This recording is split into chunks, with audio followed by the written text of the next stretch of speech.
Ya se está preparando el live de Facebook. Muy bien.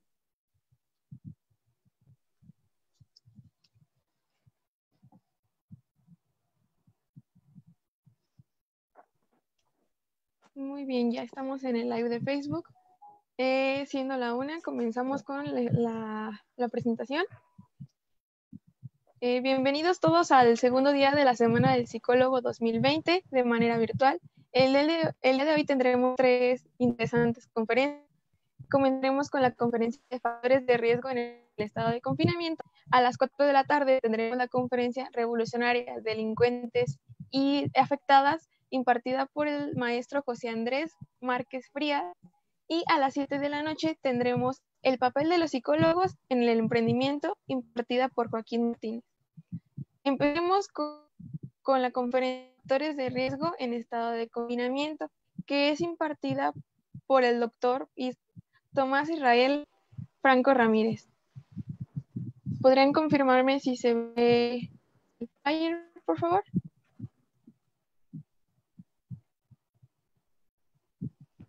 Bueno, nuestro ponente tiene una licenciatura en Psicología por la Universidad Latina de México, una maestría en Pedagogía por la Universidad del Continente Americano, un diplomado en la formación de psicoterapeutas por la Asociación Mexicana de Alternativas en Psicología, un doctorado en Educación por la Universidad Continente Americano. Es ponente en talleres como primeros auxilios psicológicos y manejo de estrés en el ámbito laboral. Ponente en la edición 39 del Congreso Nacional del Consejo Nacional para la Enseñanza de la Investigación en Psicología, que fue celebrado del 5 al 27 de abril del 2012 en Manzanillo, Colima. Y en intervención clínica y psicoterapeuta con supervisión del consultorio privado. Sin más, por el momento les recordamos que de todas las dudas o preguntas que tengan pueden hacerlas por medio del chat y al final vamos a dar un breve instante para que el doctor nos pueda contestar sus preguntas. Doctor, lo dejamos. Bien, muchísimas gracias, mi estimada Vero. Muy buenas tardes a todos. Primero que nada, muchísimas gracias por la invitación al Consejo de Estudiantes de la Licenciatura en Psicología Clínica de la Universidad de Guanajuato en el campus Celaya Salvatierra.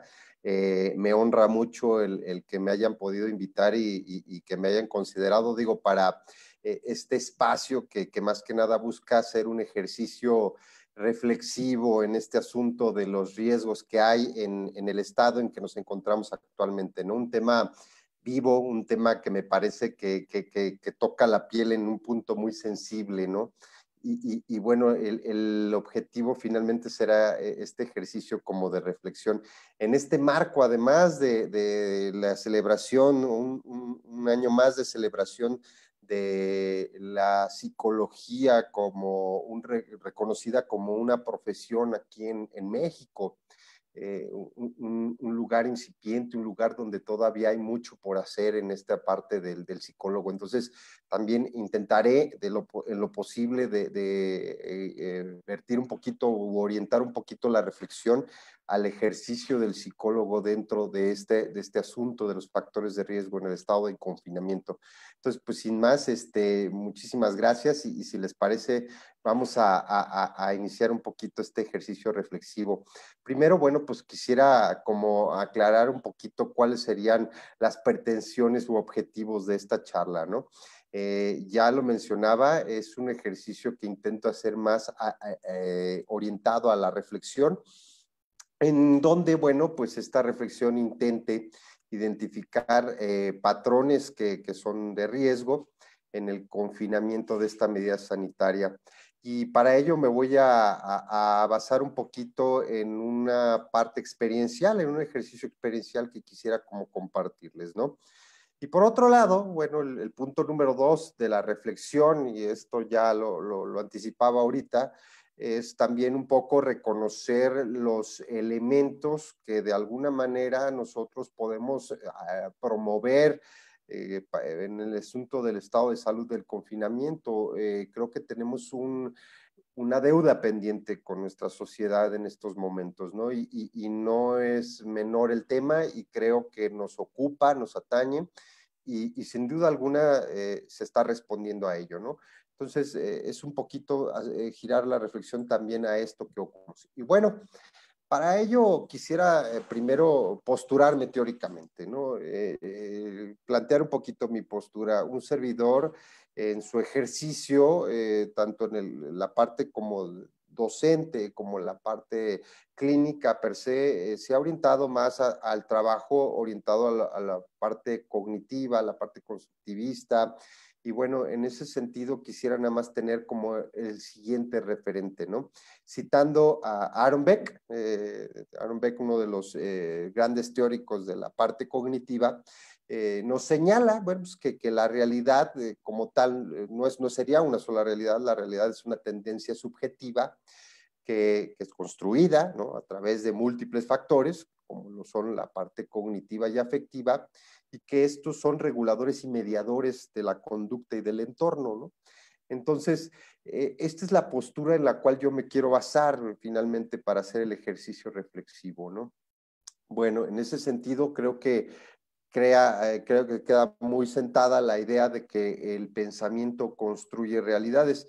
Cuando yo hablo de que el pensamiento construye realidades, me gusta mucho hacer el ejercicio con las personas, ¿no? Cuando lo estamos explicando a gente que a lo mejor no tiene la formación psicológica, pues es una frase muy interesante decir el pensamiento construye realidades. ¿Y cómo aterrizarla? Bueno, les digo, imagínense esto, ¿no? Imagínense que ahorita los invito a comer una comida muy deliciosa. ¿Qué les parece un suculento corte de carne, ¿no? Al término que a ti te agrada, ¿no? Aquí en México nos agrada mucho acompañar la carne con unos frijolitos, unos deliciosos frijolitos, una salsa de molcajete con unas tortillas hechas a mano, con a lo mejor unos frijolitos charros, híjole, y mientras a lo mejor voy describiendo todo esto, me encanta ver en la gente la cara que pone, ¿no? Aquí desafortunadamente no podemos hacer ese ejercicio, pero bueno, si en esta descripción que yo hice, la pregunta obligada es decir, bueno, ¿quién empezó a salivar, ¿no? A partir de esta descripción. Y paradójico, curiosamente, mucha gente levanta la mano, dice, yo empecé a salivar, yo empecé a salivar. ¿Por qué salivan si finalmente pues no tengo aquí enfrente ningún corte de bistec, ningunos frijoles, ninguna salsa? Pues porque me lo imaginé. Ah, en efecto, o sea, tu pensamiento construyó una realidad que a lo mejor no coincide con la parte objetiva, la parte externa, pero el cuerpo responde a esa realidad, ¿no? Y es hacia allá donde queremos dirigir esta reflexión el día de hoy, ¿no? No hacia la parte de los 40, 80 días que llevamos confinados, no hacia la parte de lo que atañe al efecto de la enfermedad y la pandemia, sino más bien orientarlo hacia la construcción de esa realidad que de alguna manera es una parte que nos atañe como psicólogos, ¿no? Bueno, platicarles un poquito. Un servidor tuvo la oportunidad de trabajar 5 años para los centros estatales de reinserción social aquí en Guanajuato, los llamados CEPRESOS, CERESOS, CEPRERESOS, y tuve la oportunidad de trabajar en un cerezo de los más grandes, el segundo más grande aquí en el estado de Guanajuato, que es el de Valle de Santiago, ya llamado o apodado el Cerezo 1000, un conjunto penitenciario bastante amplio, ¿no? Tuve la oportunidad de que me invitaran a trabajar ahí y bueno, desde ahí la reflexión un poquito que quiero orientar tiene que ver con esa práctica en particular. Este es el Cerezo 1000, visto obviamente desde el aire, ¿no? Esta foto es una foto que se abstrae de Google, no hay de alguna manera se esté rompiendo algún secreto velo profesional en ese sentido, es pública esta foto. Bueno, yo nada más compartirles que esta es una visión, pues, de lo grande que es este centro penitenciario. Cuando me invitan, hace ya algunos años, cuando me invitaron por primera vez a participar en este trabajo, siendo uno de los psicólogos de ahí, de uno de los dormitorios, en aquel entonces, pues, teníamos una población que excedía a las 1000 personas, ¿no?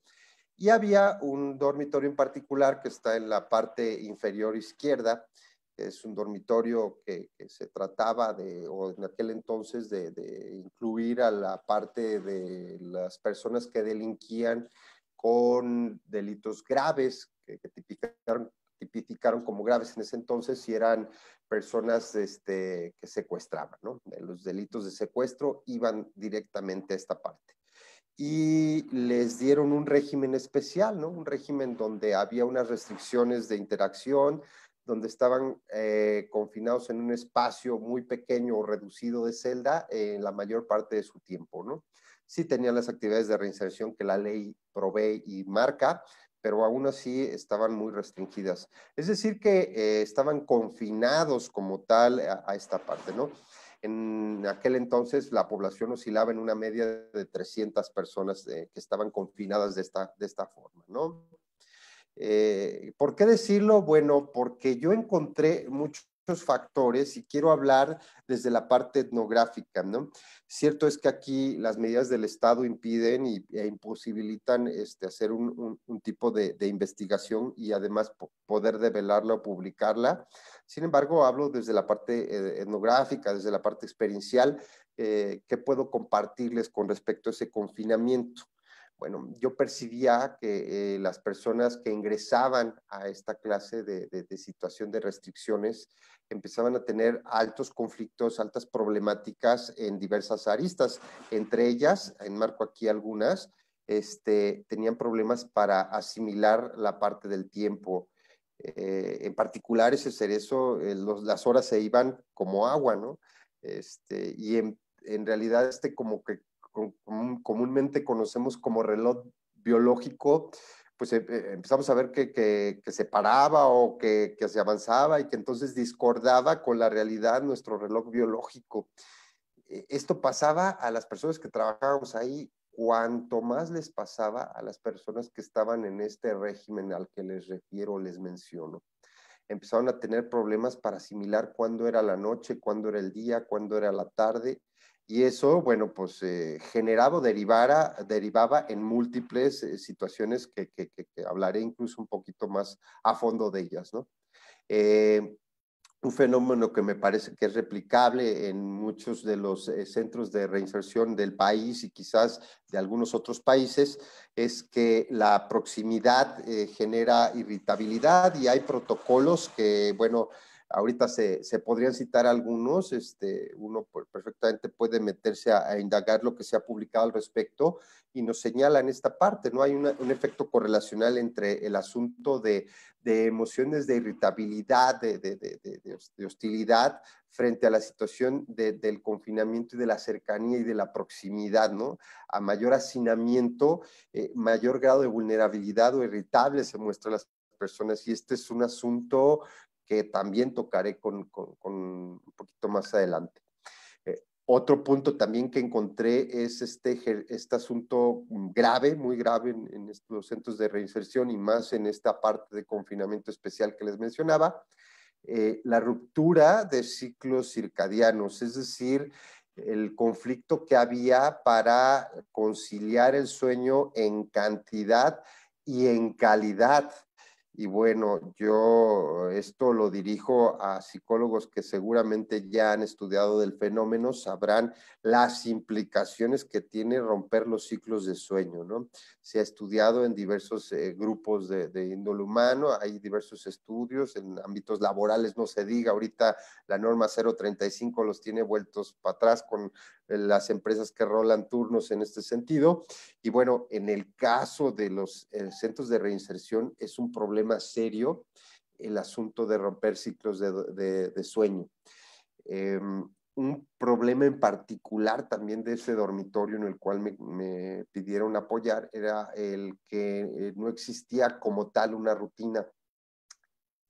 He de hablar un poquito también al respecto dentro de esta reflexión. Miren, somos seres habituados, somos seres de hábitos, somos seres de rutina, ocupamos estructura. La estructura, de alguna manera, es una noción social fundamental. Nos ayuda a interactuar, nos ayuda a ponernos en contacto con la realidad. Entonces, cuando nos desajustan la rutina, cuando nos sacan de la rutina, es como si, haciendo una analogía, es como a las hormigas cuando empieza la lluvia, ¿no?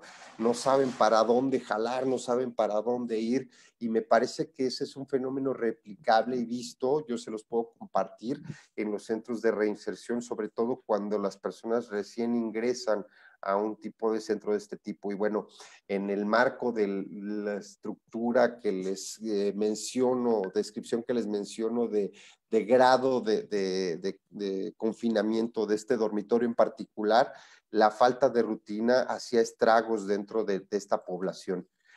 Empecé a percibir también o apreciar que existía esta sensación de abulia, este deseo de no hacer nada. De repente no había mucho que hacer, pero lo poco que se daba por parte de las áreas de reinserción que están dentro de los cerezos, el interno, la persona privada de su libertad, de alguna manera se negaba a hacerlo. Había una condición abúlica como tal, ¿no? Imperaban los pensamientos catastróficos y de desesperanza. Aquí, bueno, resulta difícil y si hubiera sido interesante hacer un estudio para medirlo, qué tanto estos pensamientos catastróficos y de desesperanza derivaban de una situación del delito y del confinamiento per se, y qué tanto era propiciado también por los factores que estoy refiriendo de ese entorno. Pero el hecho es que estos pensamientos se manifestaban como tal.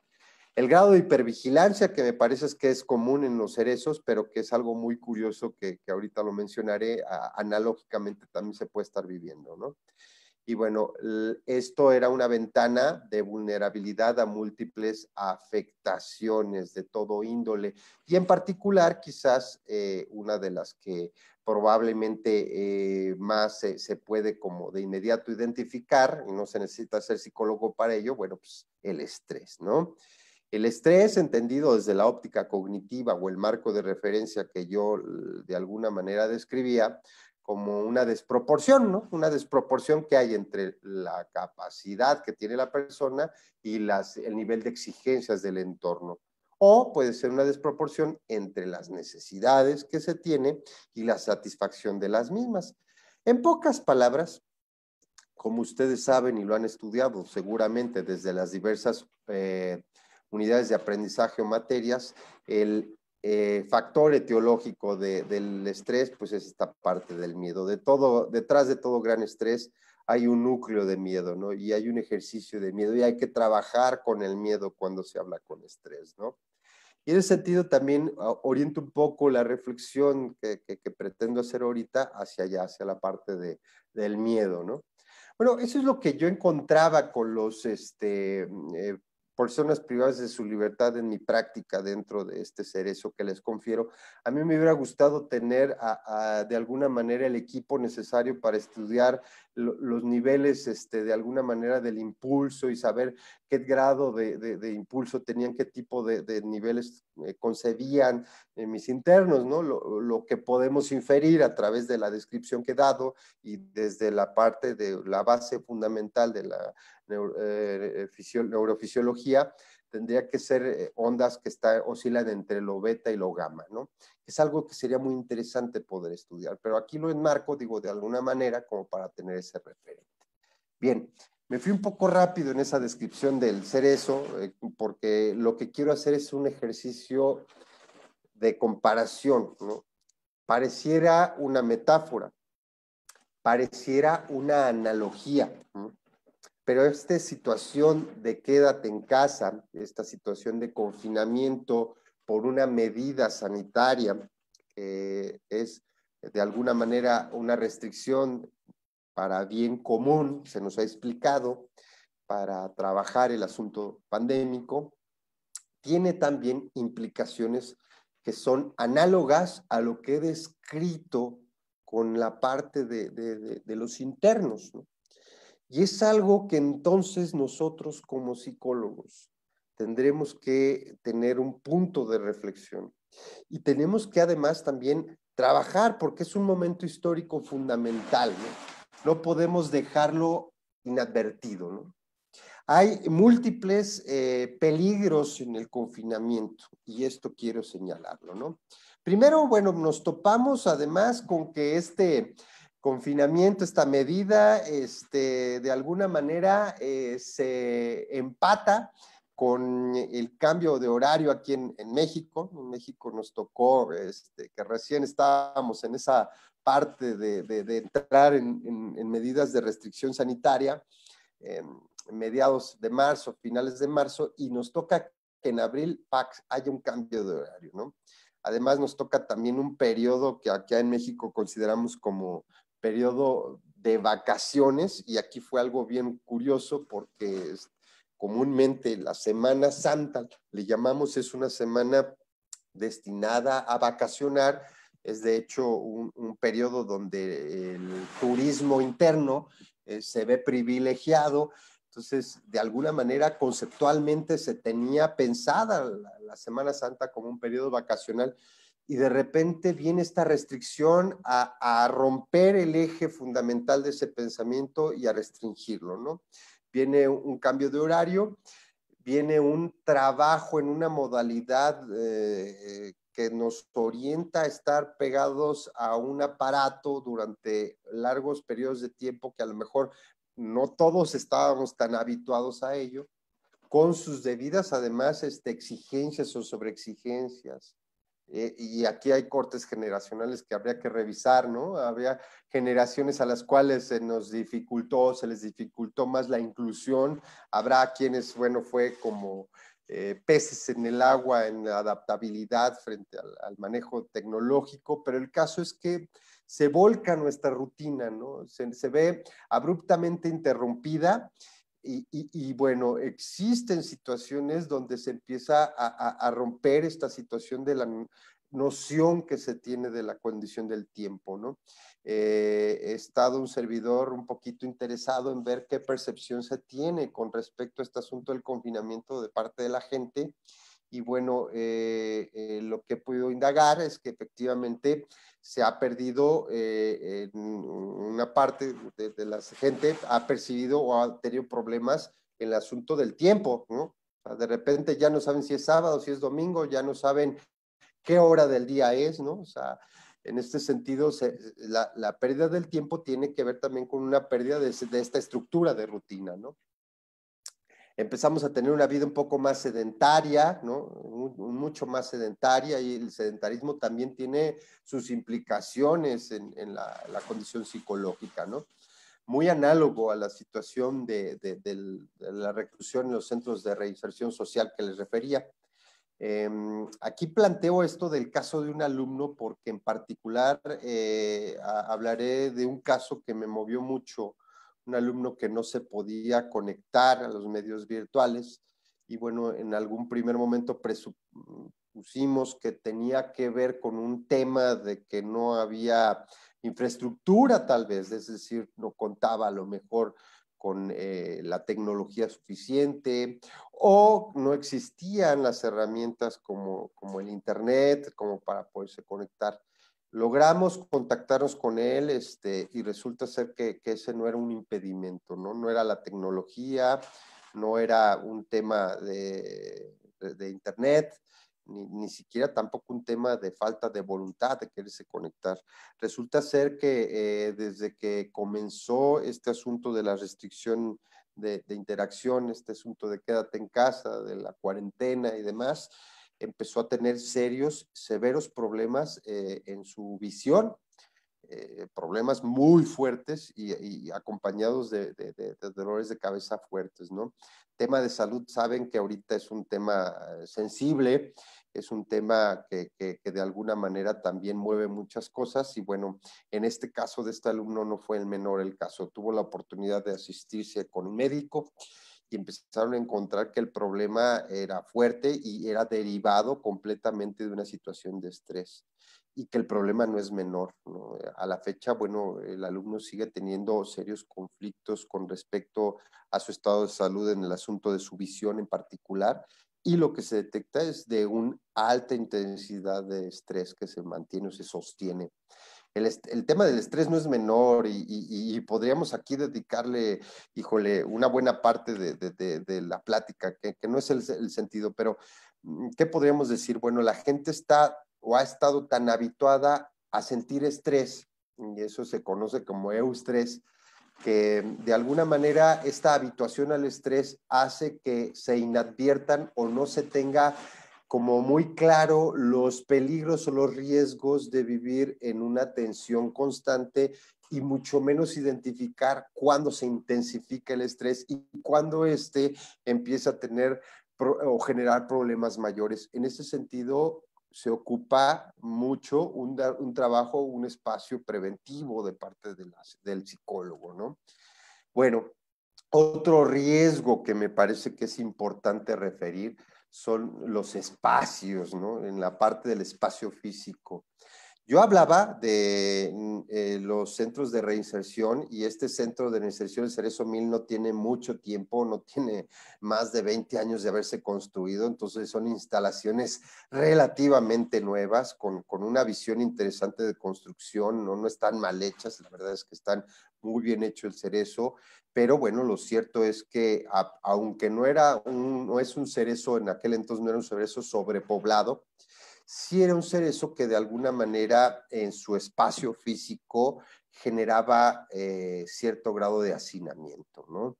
En este sentido, yo por ejemplo pongo la imagen que está al inferior de esta diapositiva, del lado izquierdo es una familia de la Ciudad de México.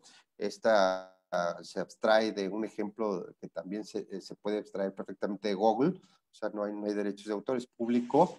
Y aquí se puede ver que en un espacio no menor a 8 metros cuadrados, no mayor, perdón, a 8 metros cuadrados, cohabita una familia en un espacio de hacinamiento. El hacinamiento es un asunto peligroso. Yo aquí marco una cita del Programa Nacional de Vivienda que pretende, o lo que al menos el discurso político señala, es que ellos intentarán o intentan pues que haya una medida restrictiva de que las casas de interés social actuales tengan un mínimo en sus dimensiones de 48 metros cuadrados. Ahorita el límite se supone que está en 40 metros cuadrados. Sin embargo, y esto es importante señalarlo, en sexenios pasados, en particular el sexenio de Felipe Calderón, se estuvieron construyendo casas de 27 metros cuadrados. Esto es un tema que no es menor, es un tema que habría que incluso revisar con un poquito más de pincitas. Yo aquí quizás nada más lo estoy esbozando, pero es un tema que tendríamos que revisar, ¿no? Aquí, por ejemplo, pongo en la imagen inferior derecha un espacio que es una descripción promedio de una casa de este tipo, de los que refiero, donde, bueno, la sala y el comedor están juntos, donde perfectamente desde el comedor se puede percibir lo que se hace en la cocina. Incluso aquí en la imagen pongo un cuarto en la parte inferior, un cuarto pequeño, y además un espacio de lavado, ¿no? Seguramente por ahí está un baño, ¿no? A lo que me refiero es que en este espacio el promedio de la familia mexicana, según los datos estadísticos de INEGI, está entre 4 personas en promedio, por mínimo, ¿no? En este espacio tienen que convivir 4 personas. Hay un problema donde, bueno, a lo mejor no es tan cercano a la parte de la imagen que está a su lado, pero sí hay un asunto donde se restringen los espacios de privacidad. La privacidad es un tema complejo y puede haber un asunto de hacinamiento en condiciones mayores. Entonces, no son los espacios a lo mejor los necesarios para un asunto de cuarentena, ¿no? Bueno, esto lo abstraigo de una encuesta que hace Mitofsky, la realizó en la primera semana de mayo aquí en México, y es muy interesante los resultados que arroja Mitofsky con respecto a una percepción o a la percepción que se tenía. Y bueno, señalamos aquí que en ese momento se tenía a más o menos 40 días de estado de de restricción sanitaria. Hoy me parece que la restricción es mayor, ya estamos hablando de mayor cantidad de días y habría que hacer, o sería interesante ver un retest de esta percepción que Mitofsky arroja. ¿Qué señala Mitofsky? Me señala, bueno, en cuanto a los sentimientos que se han experimentado a lo largo del periodo de contingencia, dentro de los encuestados, el 70% ha experimentado en algún momento preocupación, el 70 también, un promedio de 70, cierto grado de tranquilidad, pero también ha habido aburrimiento, ha habido ansiedad, y en menor medida, pero lo hay, y es significativo a pesar de ello, un 33% ha presentado irritabilidad, y un 24, casi 25% ha presentado depresión. Depresión desde su percepción, ¿no? Aquí es importante acatar o señalar esa parte, ¿no? La encuesta está orientada hacia un ejercicio perceptivo, ¿no? No es propiamente una condición diagnóstica. Y eso es importante señalarlo, ¿no? ¿Qué hábitos se han generado dentro de la cuarentena según estos datos de Mitofsky? Bueno, de alguna manera el 70% de las personas perciben que han navegado más por internet, que el 62% también ha realizado mayor actividades de limpieza. Bueno, qué bueno que hay más limpieza, y también tiene que ver el tema, o seguramente hay un efecto de correlación por el asunto de la pandemia finalmente, ¿no? Esto es un dato interesante y no menor, el 54%, casi el 60%, no es el 60%, pero sí es representativo ya que el 54% haya visto o esté viendo más las noticias, ¿no? Y además, ¿qué clase de noticias? Porque también hay que ver y entender este asunto de la desinformación y de los filtros de información que hay, ¿no? Hay mucha desinformación al respecto, hay una hiperestimulación al respecto. Bueno, han interactuado más en redes sociales, se ha incrementado sustancialmente el asunto o el tema de la interacción por redes sociales, el 53.4% se ha incrementado. Se escucha más música, ¿no? 50% ha escuchado más música. Bueno, fuera, esta es percepción, descripción de ellos, pero bueno, 48% está leyendo más, ¿no? ¿Y a qué grado hemos llegado, pueblo mexicano, que tu promedio de lectura era muy pobre y que, bueno, este asunto del confinamiento te está haciendo leer más? Qué noticia tan esperanzadora. El 37.4% percibe que ha subido de peso. Es la percepción. Habrá que ver si aquí hay un asunto donde la percepción coincide con esta condición de realidad, ¿no? Pero así se percibe. ¿Se ha comido mejor? Bueno, hay gente que aprecia que está comiendo mejor, y bueno, pues no es un tema menor, es probable que en efecto, pues al estar confinado en casa, bueno, estás comiendo por lo menos comida casera, ¿no? Entonces no es un tema menor en ese sentido. ¿Qué se está haciendo dentro de la situación de cuarentena, ¿no? Le pregunta a Mitofsky, de las siguientes actividades, ¿cuáles has realizado para ocupar tu tiempo y qué está haciendo la gente? El 77%, esto es algo, híjole, emblemático, está viendo más series, más películas, más programas de televisión, y curiosamente es un dato que dejo a la curiosidad. Se sube un impuesto a los proveedores de streaming en México, y entonces Netflix sube sus cuotas porque el gobierno le sube un impuesto, curiosamente en estas épocas donde más se está viendo. Es un dato curioso nada más, ¿no? 74% está cocinando, ¿no? A lo mejor más de lo que solía hacer, y ahorita todo el mundo en las redes sociales se volca a poner recetas hasta de cómo hacer una enfrijolada en 5 minutos, ¿no? Esto no es un dato menor. El 68% está realizando mejoras en casa. Bueno, ¿a qué grado hemos llegado? Que por fin ahora sí aquella vieja puerta que me había faltado tiempo para ponerle aceite a la bisagra, ahora sí me dedico a ponerle tiempo, ¿no? Qué dato tan curioso, ¿no? Tristemente, pero bueno, pues el 35% se ha dedicado a poner o a tomar un curso en línea, y es algo muy interesante porque ahorita las oportunidades de poder en tiempos y en condiciones además de herramientas tecnológicas y de abanico de opciones, se ha abierto para tomar cursos. Y qué triste es de veras ver desolación dentro del asunto del trabajar en cursos en línea, ¿no? Realizar manualidades, bueno, el 30% de alguna manera se ha volcado a las actividades manuales y bueno, hay un 25% que se volca a los videojuegos. ¿Qué más nos dice Mitowski? Bueno, esta es una pregunta que también quise incluir. Le pregunta Mitowski a la gente, en el tiempo de aislamiento social, ¿te ha parecido que es más largo de lo que es justo lo que es, o te ha parecido más corto de lo que es el tiempo de aislamiento? Y aquí es un dato interesante, fíjate, el 50% considera justo lo que es, y hablamos justo lo que es en mayo.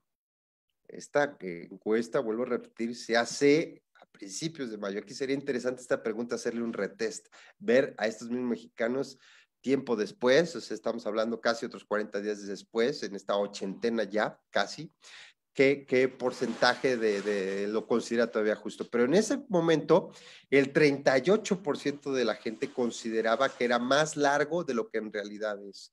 Y este problema perceptual frente al asunto del aislamiento genera situaciones conflictivas. Bueno, una vez que retomemos nuestras actividades cotidianas, una pregunta interesante.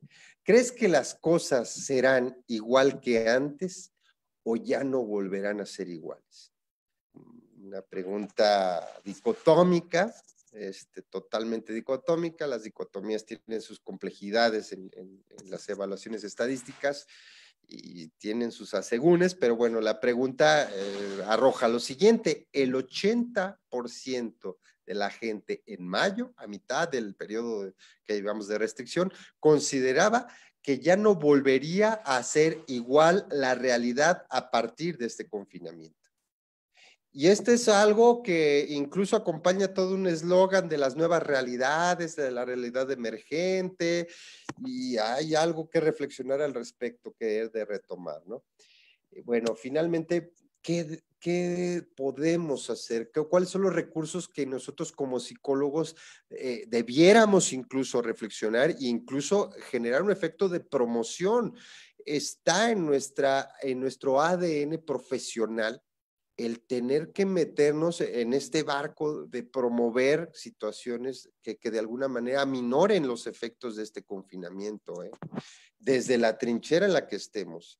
Y estos quisiera hablarlos. Bueno, yo creo que este es un tema que se ha puesto tan de moda, prácticamente de lo que viene siendo la mitad de los años 90 para acá. No hay libro de parte de psicología que no retome, que no retoque, no hay congreso que no hable del efecto resiliente, de la resiliencia. Bueno, recordarán ustedes un poco que la resiliencia es una palabra que incluso no es acuñada dentro de la psicología. Nosotros la pedimos prestada, ¿no?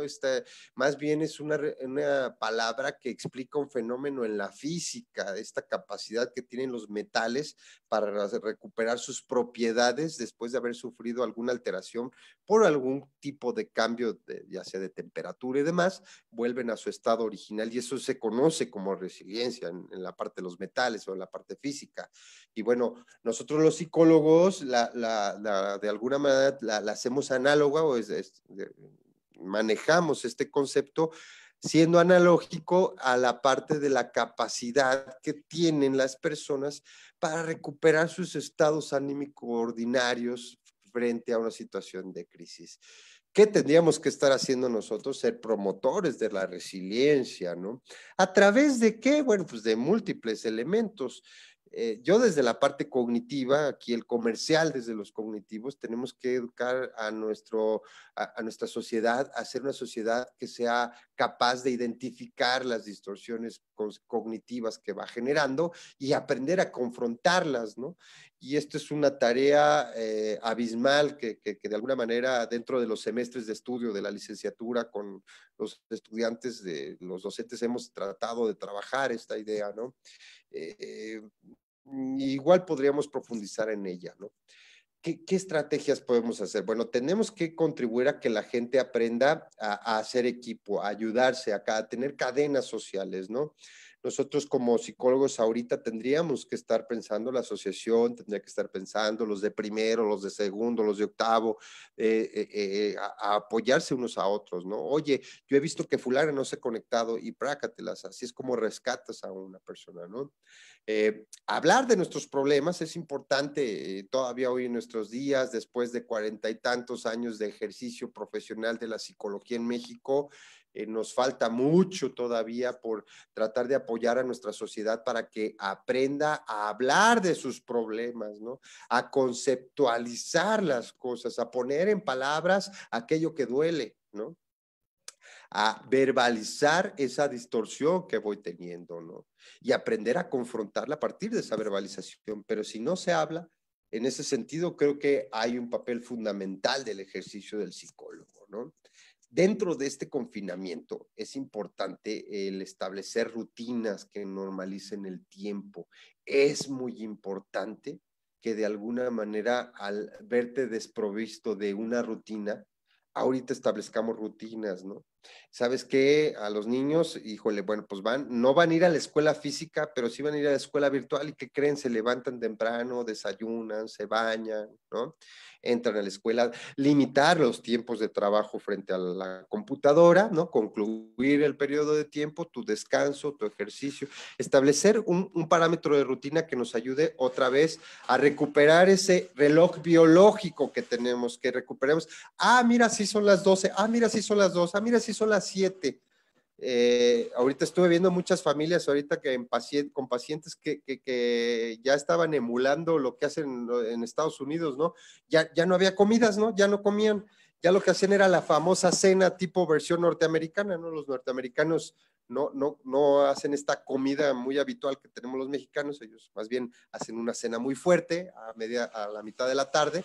Y bueno, esto de no estar habituados a ello, rompemos también ciclos de comida y bueno, obviamente vamos a tener problemas de peso también, ¿no?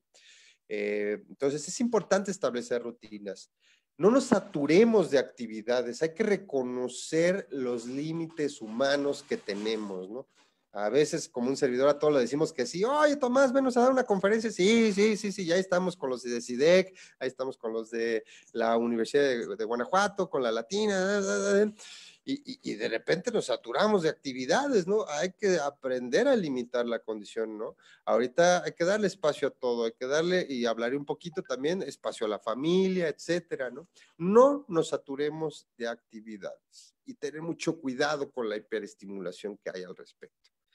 Hay que utilizar o aprender a utilizar, hay que promover que las personas utilicen las emociones a su favor, que si hay coraje sepa expresarlo, que si hay tristeza sepa expresarlo. La lógica de las emociones, recordemos, no es restringirlas, el control emocional no es una restricción y ya la controlé, ya domino mi emoción, no, es darle cabida a la emoción y es ponerle palabras a la emoción para que la emoción no nos estorbe, aprender a negociar con la emoción. Bueno, fortalecimiento de condiciones de atención. Somos seres que a pesar de que tenemos esta hiperestimulación y tenemos muchas formas y maneras de alguna manera ocupar nuestra atención, lo curioso es que estamos como esa parte de la película de Pixar llamada Up, donde los perros están tratando de poner atención a algo y pasa una ardilla, y todos voltean a ver la ardilla y como que pierden la atención ¿no? Yo les digo a mis estudiantes, ustedes replican mucho ese fenómeno de la ardilla, ¿no? Son los perritos de uva, ardillas, ahí voltean. Cualquier cosa rompe nuestra concentración, rompe nuestra atención.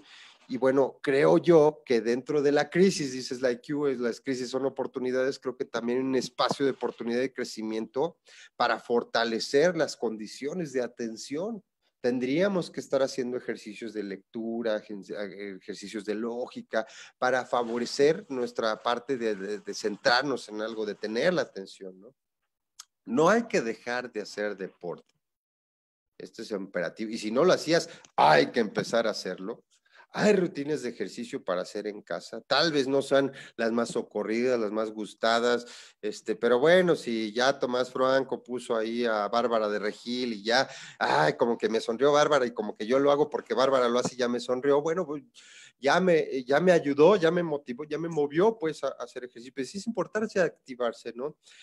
Hay explicaciones fisiológicas de la necesidad de ejercicio dentro del confinamiento, ¿no? Yo les puedo compartir que una buena parte de que aminoráramos los efectos de situaciones de estrés dentro de los cerezos del el dormitorio que le explicaba, mucho tuvo que ver el área deportiva. Hicimos una campaña exhaustiva de generar hábitos de deporte dentro de nuestros internos en aquel entonces, y eso ayudó, contribuyó sustancialmente a minorar efectos de tensión que había. Un dormitorio que de tener tanta tensión empezó a bajar, a bajar, a bajar, a bajar, por el simple hecho de trabajar con deporte, de hacer un poquito de deporte, ¿no? Bueno, también en esta parte es importante aprender a trabajar en el caos, ¿no? Aprender a entender que parte de la armonía es el caos, ¿no? Que hay una situación de caos dentro de la condición ordinaria que no todo se puede tener el control, ¿no? Y esto es importante conceptualizarlo. El tema del control, de querer tener, estamos tan habituados a tener todo el control de todas nuestras cosas y la pandemia nos deja algo. Esta rutina, que era muy tu rutina, resulta ser que aparentemente tú creías tener un control de ella y resulta ser que no, ¿no? Entonces, eso es aparte de conceptualizar el caos como parte armónico.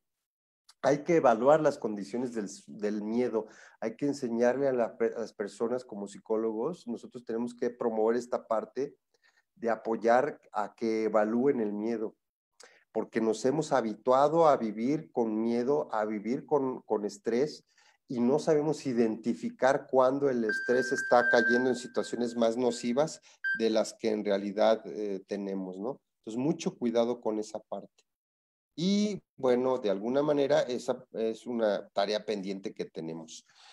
Hay que perfeccionar nuestros hábitos de respiración. Les decía, bueno, no creo que en la escuela, en la primaria, alguien haya tenido una clase de respiración 1, respiración 2, respiración 3, y si hay algún neumólogo aquí dentro del auditorio, pues sabrá y nos dirá que hay mil y un maneras, bueno, no mil y un maneras, pero hay mucho más maneras de respirar de las que generalmente conceptualizamos, ¿no? Y entonces, en este ejercicio de saber respirar, es importante el que nosotros nos demos chance de conocer cómo respira nuestro cuerpo. Y hay que promover eso en nuestras personas. Parece bobo, parece absurdo, pero un servidor, por ejemplo, dentro del Cerezo, con los internos, estuvimos trabajando un ejercicio de respiración diafragmática y esto ayudó mucho a la regulación de ciclos de sueño. Esto combinado con técnicas de Jacobson, pero el ejercicio de respiración diafragmática contribuyó muchísimo a minorar efectos de rupturas de ciclo circadiano.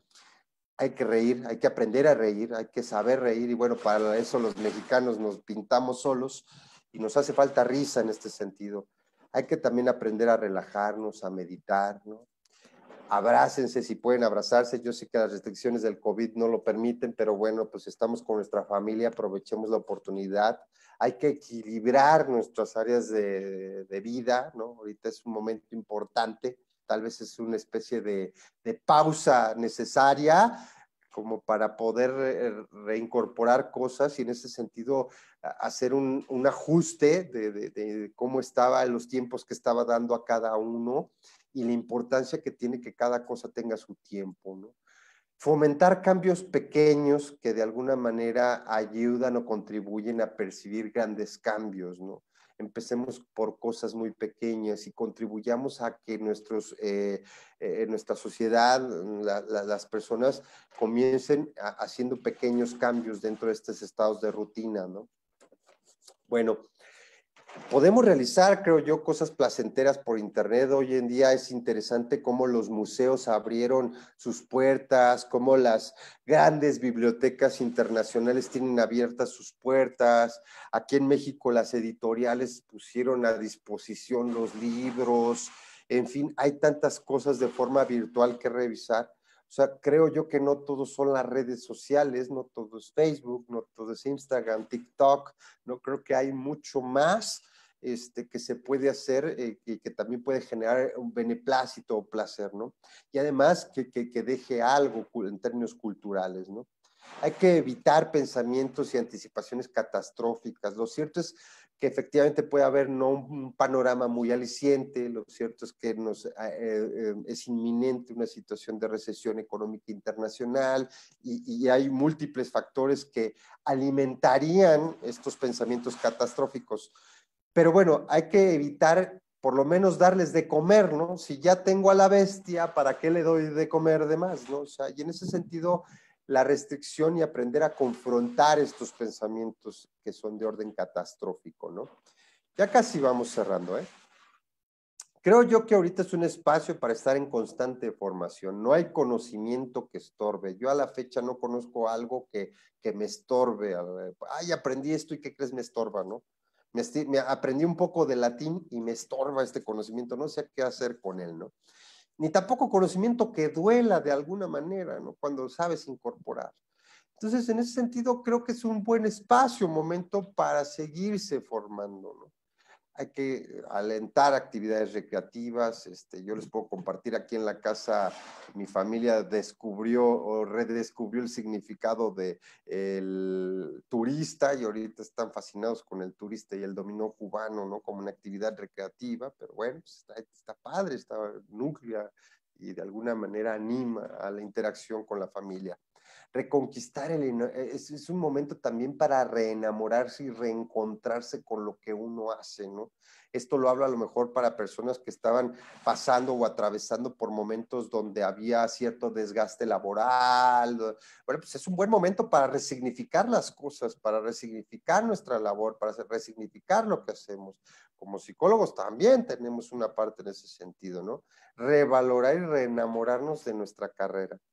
Y bueno, pues si es necesario, hay esta asistencia de la terapia psicológica.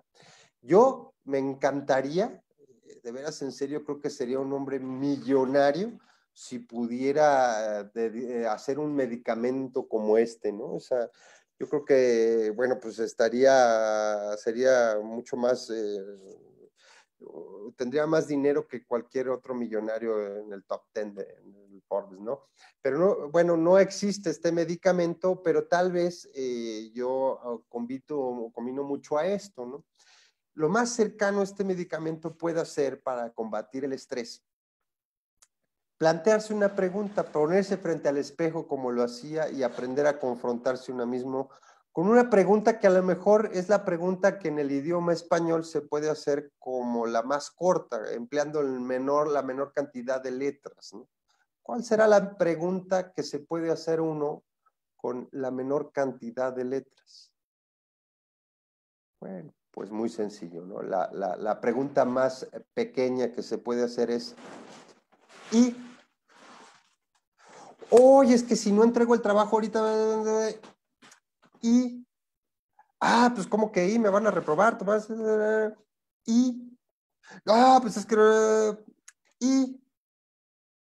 Si tú le sigues alineamiento a las preguntas no es que te importe todo un carajo, pero sí es aminorar de efectos de miedo un asunto que previene algo que en muchas de las ocasiones, no en todas, pero sí en un buen número de ellas, son imaginarias. El estrés se alimenta de realidades que son constructos del pensamiento y que son en su mayoría irreales. Y en ese sentido es importante aprender a cuestionarse esos pensamientos, ¿no? Concluyo con lo siguiente. A manera de conclusión, yo les puedo decir que es un papel histórico el que ustedes como generación, me dirijo a ustedes psicólogos en formación, tienen enfrente, ¿no? Son una generación privilegiada por el papel histórico en que tienen. Nadie, bueno, pues de los que habíamos estado en antaño, te había tenido la oportunidad de estar creciendo formativamente en una carrera, en un panorama histórico de una pandemia. Y en ese sentido hay mucho que aprender. Nosotros cuando nos formamos, la generación de psicólogos de un servidor, pues tenía poco tiempo de ser reconocida la licenciatura como profesión en México. Yo hablo de que egresé en el año 2000 y bueno, en 1974 se expidió la primera cédula profesional en México. O sea, estamos hablando de que había relativamente poco tiempo de reconocimiento de la psicología. ¿Y qué íbamos a estar pensando nosotros en situaciones de pandemia, situaciones de panoramas y de realidades virtuales y de trabajo? O sea, es un momento histórico oportuno el que ustedes están teniendo, coyuntura diferente a la que hemos tenido nosotros. Entonces, aprovechen este nuevo escenario, ¿no? Creo que hay un asunto que también estuvimos refiriendo dentro de la plática de los sobredichos de la nueva realidad. Y lo pongo entrecomillado porque finalmente las nuevas realidades, si se construyen, si lo planteo desde la parte cognitiva y constructiva, a través de la condición del pensamiento, son realidades que de alguna manera se van generando, propiciando, se construyen y tenemos que hacer algo porque esta nueva realidad que configure la sociedad se aminore de efectos de condición de estrés, ¿no? Hay retos formativos sustanciales. Y yo ahorita, antes de comenzar la plática, tenía un poquito el previo, estábamos platicando Vero y yo. Bueno, Vero me decía pues esta parte de que cómo está involucrada en su propia formación. Yo aplaudo mucho eso, aplaudo como reto formativo, como psicólogos en formación, que vayan más allá del aula, que busquen espacios de reflexión como que los introduzcan, que los propicien. En ese sentido es un reto formativo alto el que tienen porque las exigencias sociales son fuertes, ¿no?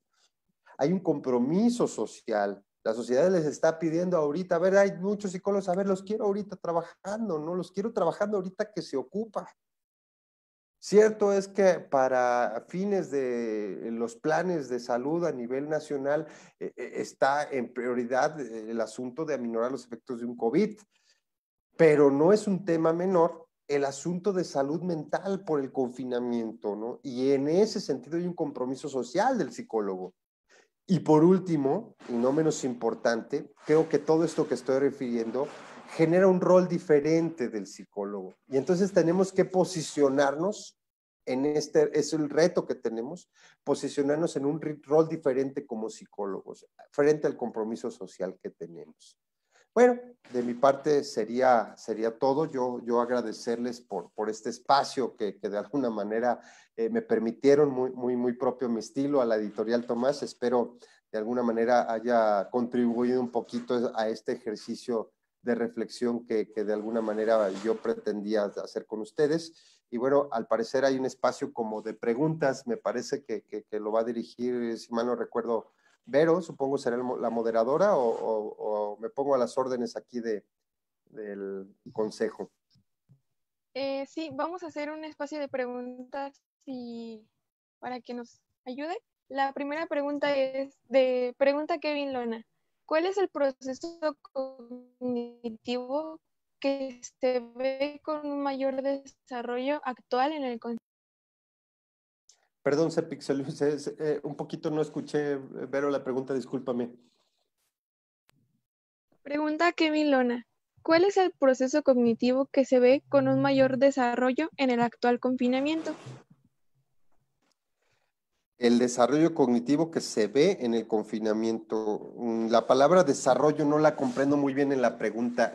Tal vez a lo mejor, a ver si no distorsiono la pregunta, tenga que ver con el asunto de cuál es el perfil cognitivo o más bien cuáles son o podrían ser las distorsiones cognitivas que prevalecen en el confinamiento. Y si va por ahí, bueno, creo que se contesta un poquito con lo que se percibía dentro del ejercicio de las diapositivas frente a la encuesta de Mitofsky, ¿no? Cómo están percibiendo las gentes el asunto del confinamiento. Cómo primero desestructuró nuestra idea de los tiempos, cómo se ha desestructurado un poquito el sentido de las cosas, cómo se cree que ya va a haber otra realidad a partir de esto, y cómo hay un asunto desesperanzador, una cognición desesperanzadora, ¿no? Que me parece que eso es algo que prevalece dentro del asunto del confinamiento y es tema de trabajo como psicólogos. Sí, pero Pregunta Amy Franco. ¿Cuál considera usted que podrían ser los psicólogos a esta nueva normalidad? ¿Cuál que, perdón? Repito la pregunta.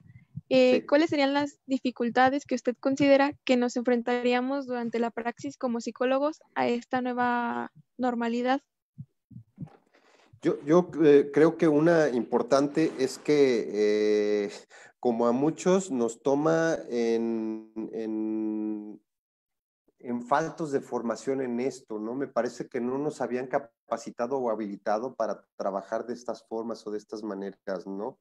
Yo te hablo de mi generación, por ejemplo, híjole, pues cuando a nosotros como psicólogos nos habían capacitado para trabajar en versiones virtuales, una terapia, por ejemplo, ¿no?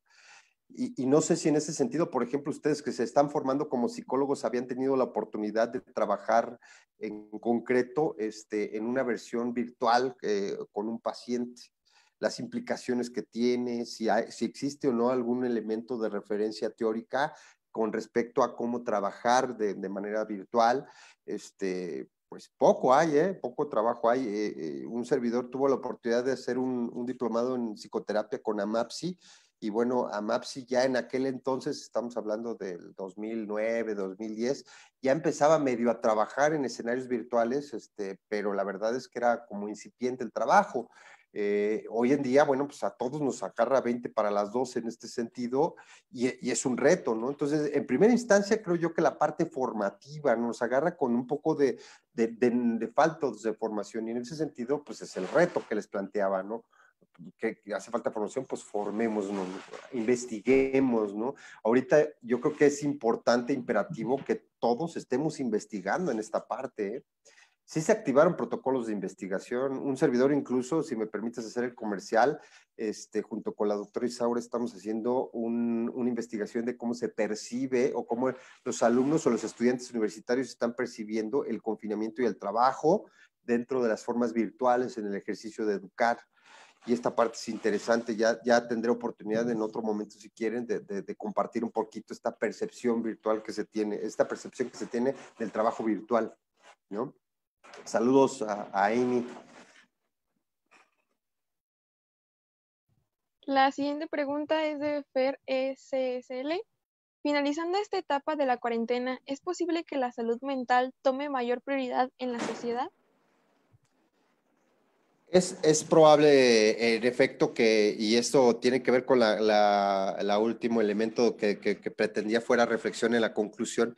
Me parece que sí hay elementos para pensar que se dimensiona diferente o se valorará diferente, se resignificará diferente el asunto de la salud mental, ¿no? Previo a esta pandemia ya existía una pandemia de estrés, no a lo mejor declarada por la Organización Mundial de la Salud, pero sí había otras instancias, otras organizaciones que ya hablaban de un asunto de tipo o comportamentalmente de tipo pandémico en el asunto del estrés, analógicamente a un efecto de pandemia, y que bueno, no se podía tomar la política internacional como se toma ahora de declararlo pandémico, pero finalmente sí había un elemento en la mesa de ponernos serios y ponernos a trabajar con el asunto del estrés. Después de esto, invariablemente, al intensificar esta condición de estrés por el confinamiento, pues hay mucho que trabajar definitivamente. Entonces, ¿existe la posibilidad de que se resignifique? Sí, desde luego que sí. Esto me parece que es inferible, pues es altamente probable. Pero la pregunta, creo yo, no es esa, ¿no? La pregunta más bien es entonces, ¿y qué lugar ocupo yo como psicólogo en formación frente a este escenario? Esa es la parte donde creo yo que tenemos que centrarnos más, ¿no? Desde mi óptica y de la editorial Tomás.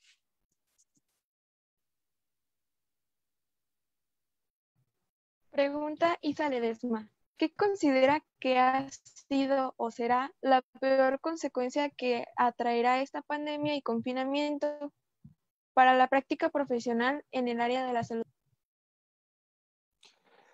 La peor repercusión la desconozco, la categorizar, a mí me cuesta mucho trabajo a nivel personal categorizar lo mejor y lo peor, ¿no?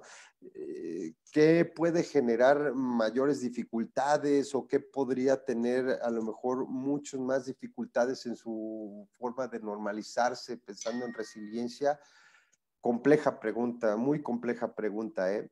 Eh, la gente percibe que hay una nueva realidad, entonces se resignificarán diferentes las cosas. En ese sentido, bueno, pues el terreno de la salud mental también tendrá una resignificación. El papel que hagamos nosotros pues, es importante en esa resignificación, pero lo cierto es que en esa recapitulación, ¿qué serán los estragos? ¿Qué generará cronicidad? ¿Si habrá o no cronicidad en este asunto? Habrá estrés postraumático, ¿no? También ese es otro tema que a lo mejor no se abordó dentro de la plática. Hay estudios dentro de los centros de reinserción social de elementos de estrés postraumático, eso en gente que ha estado recluida en los penales. Los protocolos están ahí publicados, ¿no? Y sería interesante hacer la analogía, a lo mejor, de si existe efectos luego del levantamiento de la restricción sanitaria, si existe efectos análogos a ese estrés postraumático que se ha estudiado dentro de estos grupos. Sería importante hacerlo, interesante hacerlo, ¿no? ¿Con qué fin? Bueno, pues con fin efectivamente de ver el grado de cronicidad o de afección que pueda tener el asunto del confinamiento. Entonces, es una pregunta interesante, difícil y complicada por la categoría de peor, ¿no? Pero bueno, mi estimada Vero. Pregunta Jesús Santoyo. ¿Usted cree que las personas al terminar el confinamiento se vean afectadas en sus formas de integrarse a los grupos sociales? Es probable que las interacciones en efecto se resignifiquen, sí, sí puede pasar, sí, sí, sí puede ocurrir, ¿no? En efecto, creo yo que se ha dimensionado diferente las cosas, ¿no?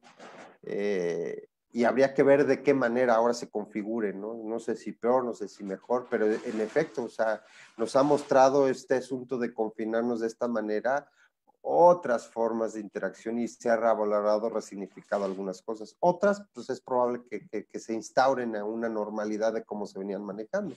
Habría que estudiarlo, habría que revisarlo. O sea, esto, pues solamente la realidad misma, el curso de las cosas nos permitirá verlo. ¿Qué tanto nos podemos involucrar? Bueno, pues esa es la pregunta que hay que hacernos, ¿no? Pregunta Fanny Rodríguez.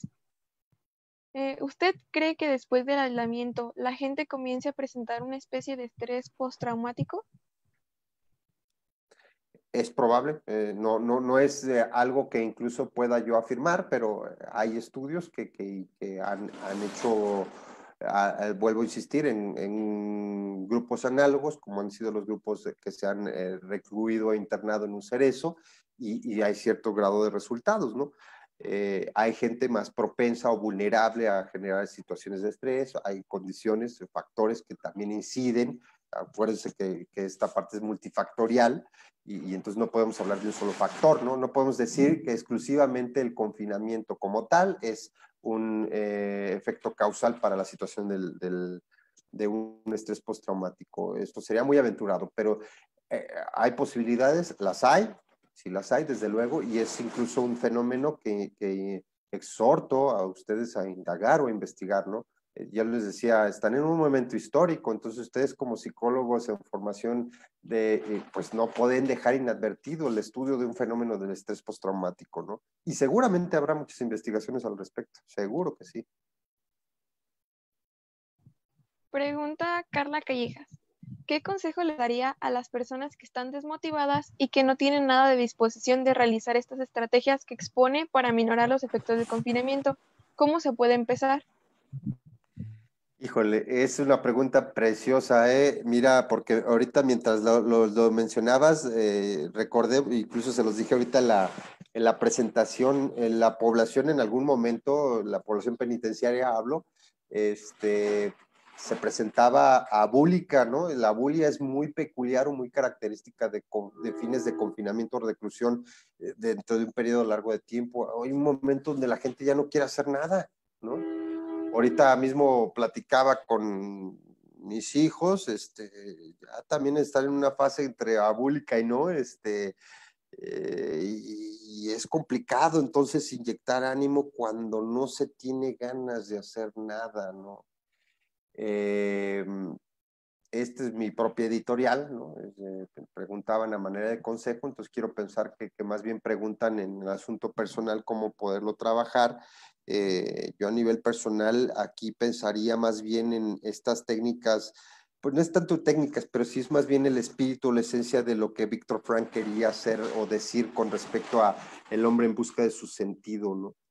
El tema tiene que ver con esperanza.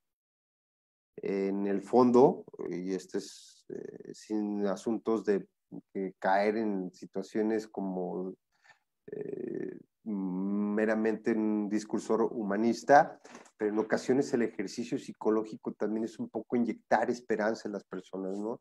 Entonces la desmotivación tendría que contravenirse mediante argumentos que favorezcan la esperanza. Y la esperanza lo hablo en general, pero para aterrizarlo tendríamos que pensar en el contexto particular del sujeto y ver qué dentro de su vida más cotidiana puede activar un discurso, un contradiscurso a la bulia que sea esperanzador, es decir, hablar y tocar el tema de esperanza, ¿no? Mientras un sujeto tenga un sentido de vida, decía Víctor Frank, bueno, tiene una noción de lo que lo mueve o algo que lo motiva, que lo orienta, ¿no? Y me parece que no es menor el tema y que no choca con las partes cognitivas, ¿no? En la cognición me parece que también el discurso, que el pensamiento que se argumenta mediante situaciones de esperanza es un pensamiento que mueve, ¿no? Y es lo contrario a la parte abúlica. Entonces, ocupamos que el sujeto construya pensamientos orientados hacia factores que le den esperanza, que le hagan sentir esperanza. Hay que hablarles a los niños de que esto es temporal. Hay que hablarles a los niños que esto tiene un ciclo y que va a cerrar y que ahora que cierre, mira, imagínate, ya me vi, vamos a ir a hacer esto y vamos a hacer esto y vamos a valorar el doble de lo que valorábamos ir un día de campo, ¿no? Esto es esperanzador, ¿no? Y hay que construir esperanza en ese sentido. No falsas esperanzas, porque eso dejémoslo a discursos políticos y otros menesteres, ¿no? No, esperanzas un poquito más encarnadas, temporales, ¿no? Y además de ciclos de mediano plazo, ¿no? No más allá de eso, ¿no? Una esperanza a largo plazo es un discurso hueco, ¿no?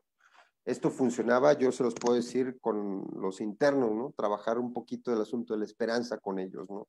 Mientras el interno nosotros lo vemos, tiene un elemento de esperanza, se activaba, ¿no?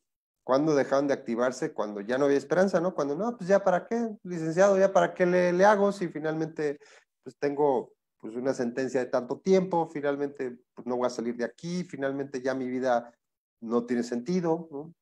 En ese momento, prum, se venía la bulia, ¿no? Entonces hay que construir esperanza en esa parte. Sí, pero Nos pregunta Alex Bravo. No tener el control de las situaciones aún no nos causa estrés. ¿Cómo puedo manejar este estrés ahora que en mi casa, por el confinamiento, hay más gente en ella y es más difícil tener control de dichas situaciones?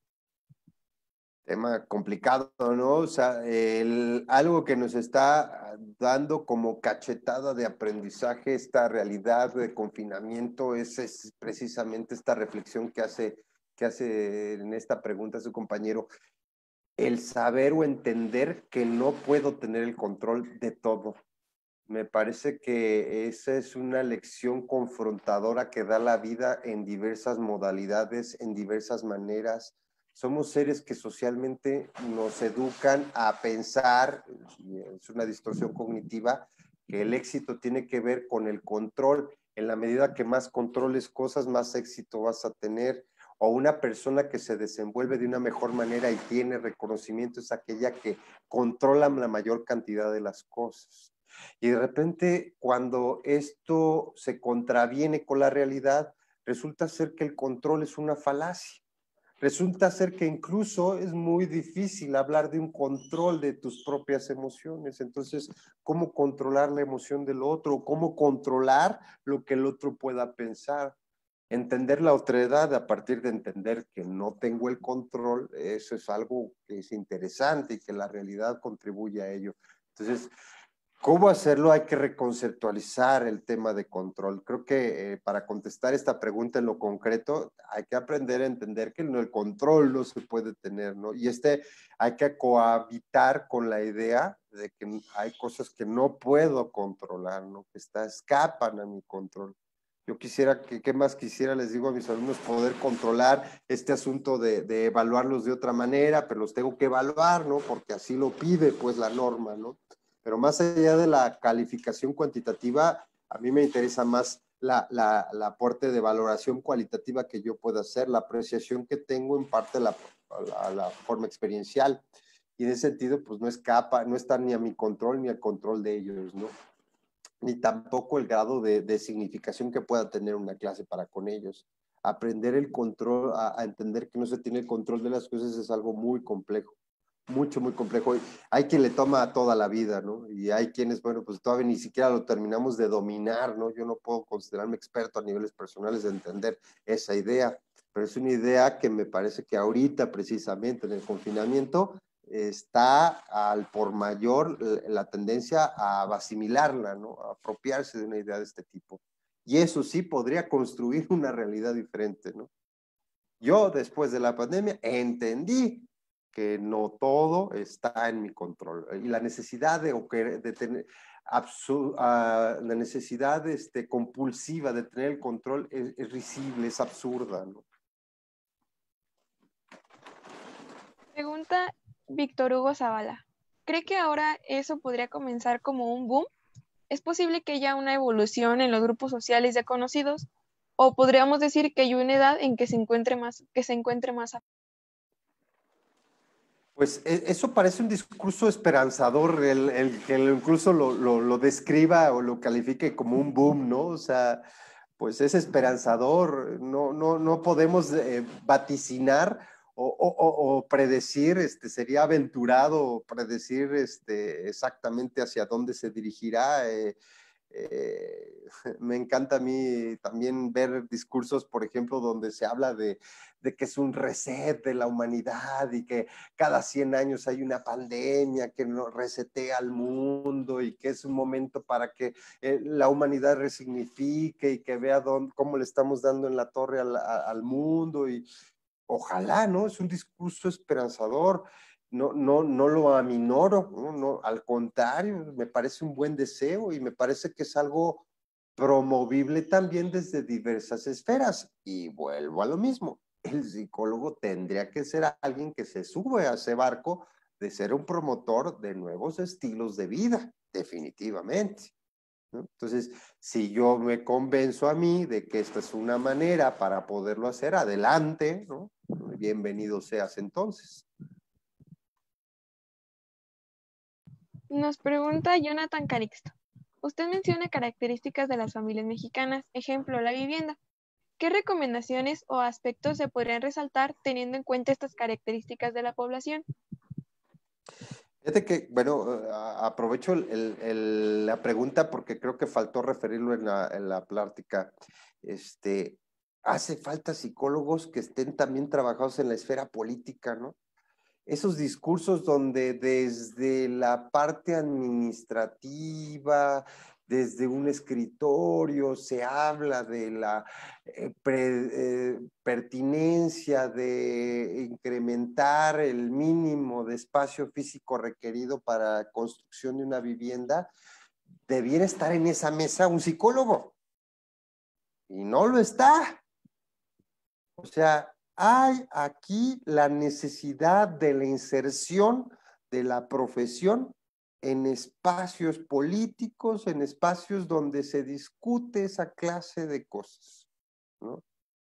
Ese es un tema pendiente dentro de los roles del psicólogo. Hacen falta psicólogos legislando, hace falta psicólogos metidos en esta parte, en el escritorio también, ¿no? Y lo señalo ahí. Pero bueno, las cosas están así, está el espacio que no ayuda o no contribuye a tener este espacio de aislamiento, este espacio donde requerimos de repente, ok, sí estamos como familia, pero a ver, 5 o 10 minutos, pum, tú por allá, tú por allá, tú por allá. ¿Qué pasa? Bueno, pues las familias se las ingenian, ¿no? El ingenio mexicano está aquí poniéndose a prueba, ¿no? O sea, un servidor tampoco tiene una casa que siga muy grande. Bueno, ahorita recreamos aquí el patio, lo hicimos así como que techadito para tratar de alguna manera tener este espacio de relativa privacidad, ¿no? O sea, y te las vas ingeniando finalmente. Y sí se recomienda, o sea, nosotros como psicólogos, ser promotores también de ver tu tiempo a solas, ¿no? Y ustedes creo que lo han estudiado como psicólogos sabemos y promovemos que la persona también tiene una necesidad de soledad, de qué hacer con la soledad, de un espacio de tiempo, de aislamiento, a ver, espérenme, no me hablen nada, de mis 5 minutos estoy conmigo, estoy escuchándome a mí mismo, estoy reevaluando, reconsiderando cosas, estoy confrontando ciertas cosas. Estos espacios son necesarios, pues. Y a veces, a lo que me refería con el espacio físico, a veces se impide un poco esa situación. El hacinamiento genera un asunto de irritabilidad, también lo mencionaba analógicamente con el asunto de los cerezos. Entonces ocupamos espacio, ¿no? Y si no está el espacio físico, hay que hacer el espacio psicológico, ¿no? Pregunta Daniela Morales, ¿cómo podemos hacer que niños pequeños, niños de kinder, aprendan en sus clases virtuales? Yo no sé si lo pregunto. Tengo la fortuna o desfortuna convivir y de estar casado con un educador en preescolar.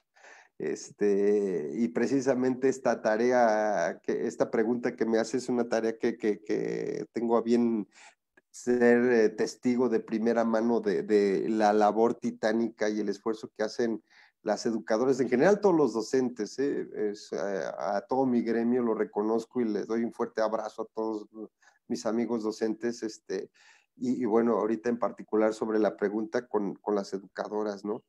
¿Cómo hacer para que el niño aprenda en términos de preescolar? Las actividades que ha tenido a bien, al menos aquí en México, el gobierno señalar como parte de, bueno, pues tienen que ver con temas que están publicando en la tele, ¿no? Y que además el espacio de preescolar lo tienen pensado para las 7 de la mañana. Yo no sé qué niño de preescolar se levanta a las 7 de la mañana a hacer la actividad que dura 1 hora en la televisión. Entonces, las educadoras han tenido a bien ir mandando actividades por medio de WhatsApp y el tema aquí es interesante porque en preescolar se trabaja con modelos lúdicos. El niño aprende jugando, ¿no? Y entonces no se puede dejar de jugar para aprender en el caso de un niño, ¿no? Orientar el juego hacia un acto educativo es la labor de la parte de la educadora, ¿no?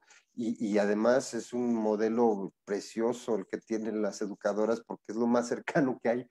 No es propiamente, pues lo más cercano que puede haber a la parte constructiva o constructivista.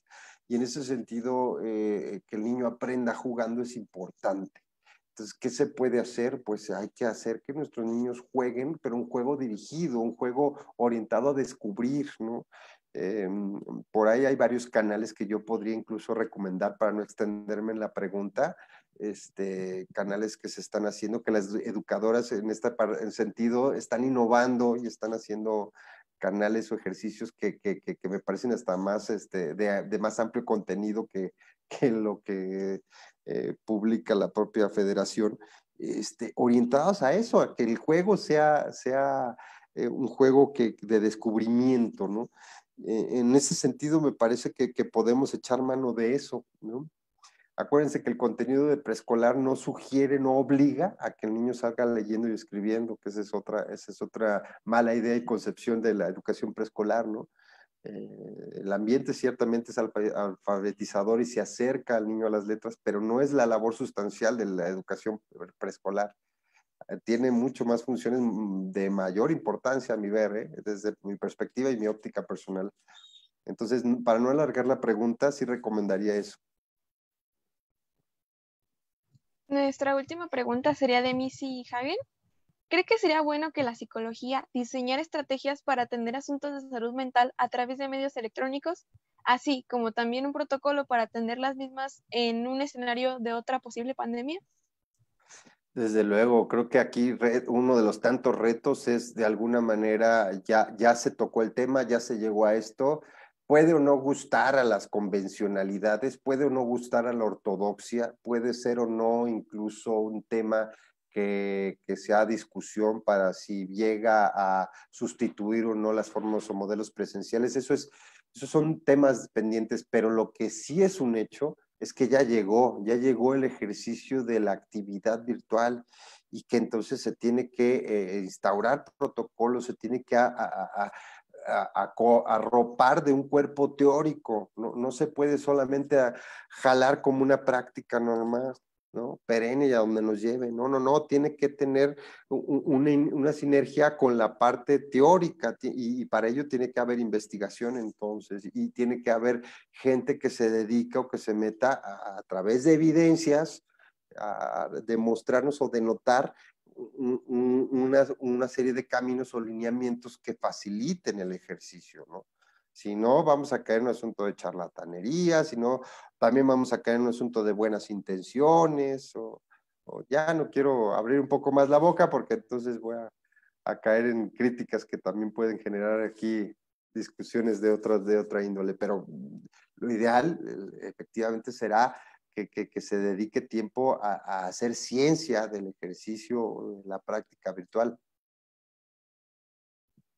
Tenemos una última pregunta de Jesús Santoyo. ¿Cómo afecta psicológicamente el cambio que puede venir en el área de educación física? En la parte de educación básica, donde es lúdica y de interacción. Si alguien ha estado sufriendo, me parece que en efecto son los maestros que trabajan en la parte de la educación física. Los niños también ciertamente son más reacios a la parte del ejercicio. Si uno como adulto le cuesta trabajo el ejercicio en el confinamiento, bueno, no quiero entender a los niños, ¿no? O sea, cuando en efecto el contacto y la interacción son fundamentales, son incluso incentivantes dentro del ejercicio de aquí igual, mi estimado maestro, la parte de la innovación nos ha llevado, yo no sé, creo que, y habría que revisar también, habría que hacer investigación, los resultados de ello, pero he visto cosas inverosímiles, ¿no? Maestros de educación física en el Zoom, poniendo aquí la compu, jugando acá, o sea, ingeniándoselas de una manera que me parece que si esto no se documenta, que de veras en serio, qué desperdicio de algo tan bello que se está dando, pues, y además documentarlo en el sentido de indagar su impacto, ¿no? Y entonces la invitación me parece que es ante la evidente crisis que hay por la restricción, la innovación es el único camino y en esa innovación, en el ejercicio de innovación, el recurso virtual pues sigue siendo uno de los tantos caminos, ¿no? Abrámonos paso en ello, no hay de otra, pues nos guste o no, ciertamente, ¿no? Y bueno, cierto es que eso nos suple en una actividad física el núcleo del contacto y de la interacción que es fundamental en épocas de educación de la infancia, desde luego, ¿no?